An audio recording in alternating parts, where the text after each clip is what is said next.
ಸ್ನೇಹಿತರೆ, ಎಲ್ರಿಗೂ ನಮಸ್ಕಾರ. ಇನ್ನೇನು ಕೆಲವೇ ದಿನಗಳಲ್ಲಿ SLC ಮತ್ತು PUC ಪರೀಕ್ಷೆಗಳು ಬರ್ತಿವೆ. ಇಂಥ ಸಂದರ್ಭದಲ್ಲಿ ಪೋಷಕರಾಗಿ ನಾವು ಏನನ್ನ ಮಾಡಬೇಕು, ಏನನ್ನ ಮಾಡಬಾರ್ದು ಅನ್ನೋದು ತಿಳ್ಕೊಳ್ಬೇಕು. ಎಷ್ಟೋ ಬಾರಿ ವಿದ್ಯಾರ್ಥಿಗಳಿಂದ ಹೆಚ್ಚಾಗಿ ಪೋಷಕರೇ ಒತ್ತಡಕ್ಕೊಳಗಾಗ್ತಾರೆ.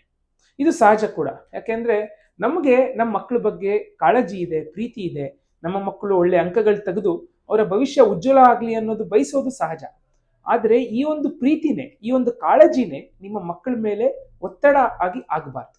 ಆ ನಿಟ್ಟಿನಲ್ಲಿ ಕೆಲವು ಮುಖ್ಯವಾದ ವಿಷಯಗಳನ್ನ ಹಂಚ್ಕೊಳಕ್ ಇಷ್ಟಪಡ್ತೀನಿ. ಮೊದಲನೇದಾಗಿ, ಎಕ್ಸಾಮ್ ಸಮಯದಲ್ಲಿ ನೀವು ಮಾಡಬೇಕಾಗಿರೋದು, ನಿಮ್ಮ ಮಕ್ಕಳು ಸರಿಯಾಗಿ ನಿದ್ದೆ ಮಾಡ್ತಾ ಇದ್ದಾರ ಅಂತ ತಿಳ್ಕೊಳ್ಳೋದು. ನೋಡಿ, ನಿದ್ದೆ ಬಹಳ ಇಂಪಾರ್ಟೆಂಟ್. 8 ಗಂಟೆಗಳ ನಿದ್ದೆ ಇಲ್ಲ ಅಂದ್ರೆ ಓದಿದ್ದು ಕೂಡ ಸರಿಯಾಗಿ ಅವ್ರಿಗೆ ಜ್ಞಾಪಕ ಬರೋದಿಲ್ಲ, ಅಥವಾ ಓದಿರೋದು ಹೆಚ್ಚಿಗೆ ಗ್ರಹಿಕೆ ಆಗ್ಬೇಕಂದ್ರೆ ಅದು ನಿದ್ದೆಯಲ್ಲೇ ಅನ್ನೋದು ಕೂಡ ಇವಾಗ ಪ್ರೂವ್ ಆಗ್ಬಿಟ್ಟಿದೆ. ಆ ನಿಟ್ಟಿನಲ್ಲಿ ನೀವು ನಿಮ್ಮ ಮಕ್ಕಳು ನೋಡಿ, ಬೇರೆ ಮಕ್ಕಳು ಅವ್ನು ನೋಡಿ 3 ಗಂಟೆವರೆಗೂ ಓದ್ತಾನೆ, ರಾತ್ರಿ ಅವ್ನು 5 ಗಂಟೆಗೆ ಎದ್ದು ಓದ್ತಾನೆ, ಈ ರೀತಿ ಕಂಪ್ಯಾರಿಸನ್ ಮಾಡೋ ಬದಲು ನಿಮ್ಮ ಮಕ್ಕಳು 8 ಅವರ್ಸ್ ಮಿನಿಮಮ್ ನಿದ್ದೆ ಮಾಡೋ ರೀತಿ ನೀವು ನೋಡ್ಕೊಳ್ಬೇಕು. ಎರಡನೇದು, ಉತ್ತಮ ಗುಣಮಟ್ಟದ ಊಟ. ಊಟ ಏನು?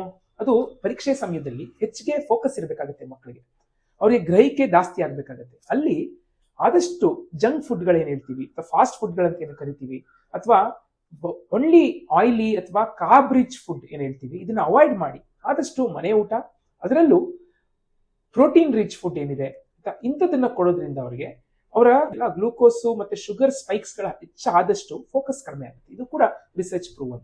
ಅದಕ್ಕೆ ಅವ್ರು ತಿನ್ನೋ ಆಹಾರ ಇದು ನ್ಯಾಚುರಲ್ ಫುಡ್, ಮನೇಲಿ ಮಾಡಿರೋ ಆಹಾರಗಳನ್ನ ತಿನ್ನೋ ರೀತಿ ನೀವು ಅವ್ರಿಗೆ ಇನ್ಸ್ಪೈರ್ ಮಾಡಬೇಕು. ಅಥವಾ ಒಂದ್ಸತಿ ಏನಾಗುತ್ತೆ ಅಂದ್ರೆ, ನೀನ್ ಮಾತ್ರ ಈ ಊಟ ತಿನ್ನಪ್ಪ, ನಾವು ಬೇರೆ ತಿಂತೀವಿ, ನಾವು ಪೋಷಕರಾಗಿ ಪರವಾಗಿಲ್ಲ, ನಾವು ಆಚೆ ಪಾನಿಪುರಿ ತಿಂತೀವಿ, ನಾವು ಕೇಕ್ ತಿಂತೀವಿ, ನೀನ್ ಮಾತ್ರ ಎಕ್ಸಾಮ್ ಟೈಮಲ್ಲಿ ತಿನ್ಬೇಡ ಅಂದ್ರೆ ಅದು ತಪ್ಪಾಗುತ್ತೆ. ಸೊ ಮನೇಲಿ ಎಲ್ಲರೂ ಕೂಡ for A period of time ನಾವು ಗುಣಮಟ್ಟದ ಆಹಾರ ತಿನ್ನೋದು ಬಹಳ ಮುಖ್ಯ, ಅದು ಪರೀಕ್ಷೆ ಸಮಯದಲ್ಲಿ. ನೆಕ್ಸ್ಟ್ ಮುಖ್ಯವಾಗಿ ಈಗಷ್ಟೇ ಪರೀಕ್ಷೆಗಳು, ಪ್ರಿಪರೇಟರಿ ಎಕ್ಸಾಮ್ಗಳು ಮುಗ್ದಿವೆ. ಸೊ ಈಗ ಏನಾಗುತ್ತೆ, ಪ್ರಿಪರೇಟರಿ ಎಕ್ಸಾಮ್ ಮಾರ್ಕ್ಸ್ ತಗೊಂಡು ಏನೋ ಪ್ರಿಪರೇಟರಿ ಎಕ್ಸಾಮ್ ಅಲ್ಲಿ ಇಷ್ಟು ಕಡಿಮೆ ತೆಗೆದ್ಬಿಟ್ಟಿದ್ಯಾ, ಪ್ರಿಪರೇಟರಿ ಎಕ್ಸಾಮ್ ಅಲ್ಲಿ ಏನು ಮಾರ್ಕ್ಸೇ ಇಲ್ಲ ನಿನಗೆ, ಈ ಮಾರ್ಕ್ಸ್ ಇಟ್ಕೊಂಡು ಫೈನಲ್ ಎಕ್ಸಾಮ್ ಹೆಂಗ್ ಬರೀತೀಯ ನೀನು, ಪ್ರಿಪರೇಟರಿ 35 ತೆಗೆದಿದ್ಯಾ, ನೀನು 70 ತೆಗಿದ್ಯಾ, ಈ ರೀತಿ ಕಂಪೇರ್ ಮಾಡೋದು ಸಹ ತಪ್ಪು. ಯಾಕಂದ್ರೆ ಮಕ್ಕಳು ನೋಡಿ, ಈ ಪ್ರಿಪರೇಟರಿ ಎಕ್ಸಾಮ್ ಇರೋದೇ ಅವ್ರು ಪ್ರಿಪೇರ್ ಆಗಲಿ ಎಕ್ಸಾಮ್ಗೆ ಅಂತ. ಇಲ್ಲಿ ಅಷ್ಟು ತೆಗ್ದಿರೋದು ಕೂಡ ನಾವು ಅಪ್ರಿಶಿಯೇಟ್ ಮಾಡಿ, ಇನ್ನೂ ಎಫರ್ಟ್ ಹಾಕಪ್ಪ, ಇನ್ನು ಎಷ್ಟಾಗುತ್ತೆ ಅಷ್ಟು ಎಫರ್ಟ್ ಹಾಕು, ನೆಕ್ಸ್ಟ್ ಪರೀಕ್ಷೆಯಲ್ಲಿ ನೀನು 35 ತೆಗೆದಿದ್ರೆ ಫೈನಲ್ ಎಕ್ಸಾಮ್ಗೆ 60 ತೆಗೆ ತರ ಪ್ರಯತ್ನ ಪಡುವಂತ ಮೋಟಿವೇಟ್ ಮಾಡೋದು ಇಂಪಾರ್ಟೆಂಟ್. ಹಳೇದನ್ನೇ ತಕೊಂಡು ನಾವು ಅವ್ರನ್ನ ಡಿಮೋಟಿವೇಟ್ ಮಾಡೋ ಬದಲು ಹೊಸದಾಗಿ ನೋಡ, ಇನ್ನೂ ಸಮಯ ಇದೆ, ಈ ಪ್ರಿಪರೇಟರಿ ಮಾಡಿರೋ ತಪ್ಪುಗಳನ್ನ ನೀನು ಮತ್ತೆ ರಿಪೀಟ್ ಮಾಡಬೇಡ, ಪ್ರಿಪರೇಟರಿಲಿ ಯಾವ ರೀತಿ ಓದ್ಲಿಲ್ಲ, ಯಾಕೆ ಸಮಯನ ಬಳಕೆ ಮಾಡಲಿಲ್ಲ, ಇವಾಗಾದ್ರೂ ಬಳಕೆ ಮಾಡು, ಆ ರೀತಿ ಮೋಟಿವೇಟ್ ಮಾಡೋದು ಬಹಳ ಇಂಪಾರ್ಟೆಂಟ್. ನೆಕ್ಸ್ಟ್, ನಿಮ್ಮ ಮಕ್ಕಳು ಓದ್ತಿರ್ಬೇಕಾದ್ರೆ ಕಂಟಿನ್ಯೂಸ್ ಆಗಿ ಓದು. ನೀನು 5 ನಿಮಿಷ 10 ನಿಮಿಷನೂ ಬ್ರೇಕ್ ತಗೊಂಬಾರ್ದು ಅನ್ನೋದು ಕೂಡ ತಪ್ಪು. ಸೊ 45 ನಿಮಿಷ ಓದಾದ್ಮೇಲೆ ಅವ್ರು ಬ್ರೇಕ್ ತಗೊಳ್ಬೇಕು. 10 ನಿಮಿಷ ಆಚೆ ಬರ್ಲಿ, ವಾಕ್ ಮಾಡ್ಲಿ, ಬೇಕಾದ್ರೆ ಒಂದು 10 ನಿಮಿಷ ಬೇಕಾದ್ರೆ ಏನಾದ್ರೂ ಅವರು ಮೊಬೈಲಲ್ಲಿ ಹಾಡು ಕೇಳ್ತಾರ ಕೇಳಲಿ, ಟಿವಿ ನೋಡ್ತಾರ ನೋಡ್ಲಿ, 10 ರಿಂದ 15 ನಿಮಿಷ ಬ್ರೇಕ್ ಇಸ್ ವೆರಿ ಇಂಪಾರ್ಟೆಂಟ್. ಈ ಒಂದು ವಾತಾವರಣ ಕೂಡ ನೀವು ಸೃಷ್ಟಿ ಮಾಡ್ಬೇಕಾಗುತ್ತೆ. ನೆಕ್ಸ್ಟ್, ಮನೆ ಎನ್ವೈರ್ಮೆಂಟ್. ನಾನು ಆಗ್ಲೇ ಹೇಳಿದೆ, ಹಂಗಂತ ಎಕ್ಸಾಮ್ ಟೈಮಲ್ಲಿ ಫುಲ್ ಸೈಲೆಂಟ್, ಏನಂದ್ರೆ ಯಾರು ಮಾತಾಡೋದೇ ಇಲ್ಲ, ಫುಲ್ಲು ನೀವು ಪೋಷಕರು ಮಾತಾಡಬೇಕಾದ್ರೂ ಕೂಡ ತುಂಬಾ ಸ್ಲೋ ಆಗಿ ಮಾತಾಡ್ತೀರಾ. ಒಂಥರ ಇದೇನಾಗುತ್ತೆ ಅಂದ್ರೆ, ಮಗುಗೆ ಸಡನ್ ಆಗಿ ಒಂಥರ ಸ್ಟ್ರೆಸ್ ಡೆವಲಪ್ ಆಗೋಗ್ಬಿಡುತ್ತೆ. ಇಷ್ಟೊಂದು ನಮ್ಮ ಮನೇಲಿ ಎಕ್ಸಾಮ್ ಇಷ್ಟೊಂದು ಒತ್ತಡ ಆಗ್ತಂದ್ರೆ ದೇರ್ ಆಲ್ಸೋ ಟೆನ್ಸ್ಡ್ ಅನ್ನೋ ಫೀಲಿಂಗ್ ನಾವು ಕೊಡಬಾರ್ದು. Let it be A normal house. ಬೇರೆ ಸಮಯದಲ್ಲಿ ನಿಮ್ಮ ಮನೆ ಹೆಂಗಿತ್ತು ಅದೇ ರೀತಿನೇ ಇರ್ಬೇಕು ಈ ಸಮಯದಲ್ಲಿ. ಆದ್ರೆ ಏನ್ ಕಡಿಮೆ ಆಗ್ಬೇಕು ಅಂದ್ರೆ, ಆದಷ್ಟು ಟಿವಿಗಳಲ್ಲಿ ಬರೋ ಶಬ್ದ ಇರ್ಬೋದು, ಆದಷ್ಟು ನೀವು ಹೆಚ್ಚಿಗೆ ಮಾತಾಡೋದು, ಅಥವಾ ತುಂಬಾ ಕ್ಯಾವಸ್ ಏನಿದೆ, ತುಂಬಾ ಶಬ್ದಗಳನ್ನ ಅವಾಯ್ಡ್ ಮಾಡಿ.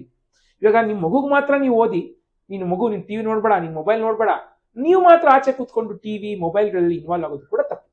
ಸೊ ಇಲ್ಲಿ ಈ ಒಂದು ಸಮಯದಲ್ಲಿ ಆದಷ್ಟು ಮನೆ ವಾತಾವರಣ ಕೂಡ ನಾರ್ಮಲ್ ಆಗಿರ್ಲಿ, ಬಟ್ ಈ ವಿಷಯಗಳನ್ನ ಸ್ವಲ್ಪ ಕಡಿಮೆ ಮಾಡಿ. ನೆಕ್ಸ್ಟ್ ಬಹಳ ಇಂಪಾರ್ಟೆಂಟ್, ನಾನು ಆಗ್ಲೇ ಕೂಡ ತಿಳಿಸ್ದೆ, ಕಂಪೇರ್ ಮಾಡುವಂಥದ್ದು. ಅಂದ್ರೆ ಇವಾಗ ನಿಮ್ಮ ಮಗನೋ ಮಗಳಿನ ಸ್ನೇಹಿತನೋ ನೋಡಿ ಎಷ್ಟು ಮಾರ್ಕ್ಸ್ ತೆಗಿದ್ದಾನೆ, ಪ್ರಿಪರೇಟರಿ ಎಷ್ಟು ಮಾರ್ಕ್ಸ್ ತೆಗಿದ್ದಾನೆ, ಎಕ್ಸಾಮ್ ಅಲ್ಲಿ ಅವನು ತುಂಬಾ ಒಳ್ಳೆ ಮಾರ್ಕ್ಸ್ ತೆಗೆದ್ಬಿಡ್ತಾನೆ, ಅದೇ ನೀನ್ ಮಾತ್ರ ಏನು ತೆಗಿತಿಲ್ಲ, ಈ ರೀತಿ ಕಂಪೇರ್ ಮಾಡೋದು ನಿಲ್ಸಿ. ಸೊ ಇದೇನಾಗುತ್ತೆ, ನೀವು ಕಂಪೇರ್ ಮಾಡಿದಾಗ ಹೆಚ್ಚೆಚ್ಚು ಒತ್ತಡ ಆಗುತ್ತೆ ಮಗು ಮೇಲೆ. ಸೊ ಆದ್ರಿಂದ ಯಾವುದೇ ರೀತಿ ಬೇರೆ ಮಕ್ಕಳೊಟ್ಟಿಗೆ ಕಂಪೇರ್ ಮಾಡೋದನ್ನ ನಿಲ್ಲಿಸಬೇಕು. ನೆಕ್ಸ್ಟ್ ಬಹಳ ಇಂಪಾರ್ಟೆಂಟ್, ದಯವಿಟ್ಟು ಈ ಒಂದು ಪರೀಕ್ಷೆ ಸಮಯದಲ್ಲಿ ನೀವು ಮಾತಾಡೋದು ಕಡಿಮೆ ಮಾಡಬೇಕು, ಮಕ್ಕಳು ಹೆಚ್ಚಿಗೆ ಮಾತಾಡ್ಲಿ. ಯಾಕಂದ್ರೆ ಅವ್ರಿಗೆ ಏನಾದ್ರು ಸಮಸ್ಯೆ ಇದ್ರೆ ನಿಮ್ಮ ಹತ್ರ ಹೇಳ್ತಾರೆ, ನೋಡಮ್ಮ ನನಗೆ ಓದ್ಬೇಕಾದ್ರೆ ಕಷ್ಟ ಆಗ್ತಿದೆ, ಇದೇನೋ ಆಗ್ತಾ ಇದೆ, ನನಗೆ ಇನ್ನೇನೋ ಒಂದು ಬೇಕು, ಈ ರೀತಿ ಅವರು ನಿಮ್ಮ ಹತ್ರ ಎಕ್ಸ್ಪ್ರೆಸ್ ಮಾಡಬೇಕು. ಸೊ ನೀವು ತುಂಬಾ ಬರೇ ಗೈಡೆನ್ಸ್ ಕೊಡ್ತಿರುವಂತದ್ದು, ಯಾವಾಗ ನೋಡು ಅವ್ರನ್ನ ಅದನ್ನ ಮಾಡು, ಇದನ್ನ ಮಾಡು, ಆ ಪುಸ್ತಕ ತೆಗೆದುವುದು, ಇದನ್ನ ಯಾಕೆ ನೀನು ಓದಿಲ್ಲ, ಸೊ ಸೊ ಇನ್ನೇನೋ ಸ್ಕೂಲ್ ಗ್ರೂಪಲ್ಲಿ ಏನೋ ಕಳಿಸಿದ್ದಾರೆ, ಅದನ್ನ ನೋಡಿದ್ಯಾ, ಅದನ್ನ ಓದಿದ್ಯಾ, ಅಥವಾ ಇನ್ಯಾವುದೋ ಯೂಟ್ಯೂಬಲ್ಲಿ ಯಾವುದೋ ವಿಡಿಯೋ ಸಿಕ್ಕಿದೆ ಅದನ್ನ ನೋಡಿದ್ಯಾ, ಈ ರೀತಿ ನೀವು ಪದೇ ಪದೇ ಅವ್ರನ್ನ ನ್ಯಾಗ್ ಮಾಡೋದು, ಅಂದ್ರೆ ಇದನ್ನ ಮುಗಿಸು ಅನ್ನೋದು, ಇದು ಕೂಡ ಒತ್ತಡಕ್ಕೆ ನೀವು ಒಳ್ಳೆ ಉದ್ದೇಶದಿಂದನೇ ಹೇಳ್ತಾ ಇದ್ದೀರಾ. ಆದ್ರೆ ಈ ರೀತಿ ಎಕ್ಸಾಮ್ ಪರೀಕ್ಷೆ ಸಮಯದಲ್ಲಿ ನೀವು ಹೆಚ್ಚೆಚ್ಚು ನೀವು ಬರೇ ಗೈಡೆನ್ಸ್ ಕೊಡ್ತಾ ಇದ್ರೆ ಅದು ಎಲ್ಗೂ ಹೋಗಿ ನಿಲ್ಲದಿಲ್ಲ, ಅದರಿಂದ ಒತ್ತಡನೇ ಹೆಚ್ಚಾಗುತ್ತೆ.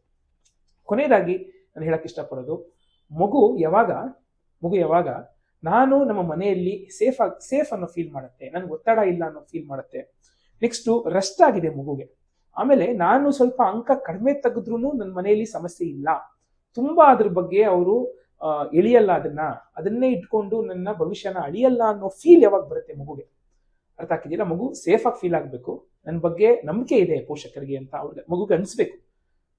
ನೆಕ್ಸ್ಟು ರೆಸ್ಟ್ ಆಗಿರ್ಬೇಕು ಮಗು, ಒಳ್ಳೆ ಆಹಾರ, ರೆಸ್ಟ್ ಯಾವಾಗಿರುತ್ತೆ ಖಂಡಿತವಾಗ್ಲೂ ಒಳ್ಳೆ ರಿಸಲ್ಟೇ ಬರುತ್ತೆ. ಹೆಚ್ಚಿಗೆ ಈ ಸಂದರ್ಭದಲ್ಲಿ ಪೋಷಕರು ಮಾಡ್ಬೇಕಾಗಿರೋದು ಇಷ್ಟೇ, you just motivate them, effort ಹಾಕಪ್ಪ, ಮಾರ್ಕ್ಸ್ ನೆಕ್ಸ್ಟ್ ಎಷ್ಟಾಗುತ್ತೆ ಅಷ್ಟು ಎಫರ್ಟ್ ಹಾಕು, ನೀನ್ ಎಫರ್ಟ್ ಹಾಕಕ್ಕೆ ಏನೆಲ್ಲ ಸಹಾಯ ಮಾಡಬೇಕು ನಾವು ಮಾಡ್ತೀವಿ, ಅದನ್ನ ಬಿಟ್ರೆ ಬೇರೆ ಏನು ಇದೆಲ್ಲ ಬೇರೆ ವಿಷಯಗಳೇನು ಹೇಳಿದೆ ಯಾವುದೂ ನೀವು ಮಾಡ್ಲಿಲ್ಲ ಅಂದ್ರೆ ಅದು ಒಳ್ಳೇದು. ಎಕ್ಸಾಮ್ ಟೈಮ್ನಲ್ಲಿ ನಾವು ನಮ್ಮ ಮಕ್ಕಳ ಬಗ್ಗೆ ನಂಬಿಕೆ ಇಡೋಣ, ನಮ್ಮ ಮಕ್ಕಳು ಖಂಡಿತವಾಗ್ಲೂ ಒಳ್ಳೆ ಅಂಕ ತೆಗಿತಾರೆ. ಅಂಕಗಳಿಗಿಂತ ಹೆಚ್ಚಾಗಿ ಮತ್ತೆ ನಾವು ಪೋಷಕರು, ನಾವು ಟೀಚರ್ಸ್ ಮಾಡಬೇಕಾಗಿರೋ ಕೆಲಸ ಒಳ್ಳೆ ವಿದ್ಯಾರ್ಥಿಗಳಾಗಿ ಮಾಡಬೇಕು, ಒಳ್ಳೆ ಮನುಷ್ಯರಾಗಿ ಮಾಡಬೇಕು, ಅಂಕಗಳ ಹಿಂದೆ ಓಡುವಂತ ಕುದುರೆಗಳನ್ನ ಮಾಡಬಾರ್ದು ಅಂತ ಹೇಳ್ತಾ, ಸೊ ಇಷ್ಟು ವಿಷಯಗಳು ನಾನು ಪೋಷಕರೊಟ್ಟಿಗೆ ಈ ವಿಡಿಯೋದಲ್ಲಿ ಹಂಚ್ಕೊಳ್ತಾ ಇದ್ದೀನಿ. ದಯವಿಟ್ಟು ಈ ವಿಡಿಯೋನ ನೀವು ಸ್ಟೂಡೆಂಟ್ ಇದನ್ನ ನೋಡ್ತಾ ಇದ್ರೆ ನಿಮ್ಮ ಪೋಷಕರು ಕಳಿಸಿ, ನೀವು ಟೀಚರ್ಸ್ ನೋಡ್ತಾ ಇದ್ರೆ ನಿಮ್ಮ ಶಾಲೆಯ ಪೋಷಕರ ಗ್ರೂಪ್ನಲ್ಲಿ ಹಾಕಿ. ಧನ್ಯವಾದ.